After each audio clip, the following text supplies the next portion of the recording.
Properly खुद decide कर सकें कि आपको ये रेफ्रिजरेटर खरीदना है या नहीं। सबसे पहले आपको इसकी लुक्स के बारे में बताता हूँ, जरा सुनिए। ये रेफ्रिजरेटर बहुत ही सॉलिड बॉडी के साथ आता है और आपको इसके अंदर पूरी स्टील लुक देखने को मिलेगी फ्रंट पे, और साइड्स में आपको टेक्सचर्ड मेटल बॉडी देखने को मिलेगी which is very very sturdy.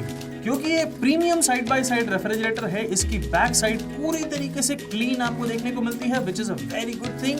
And needless to say इसके अंदर आपको दो बहुत ही spacious side by side compartments देखने को मिलते हैं, जिनके दोनों अलग अलग डोर्स को खोलने पे आपको एक तरफ पूरा फ्रीजर और एक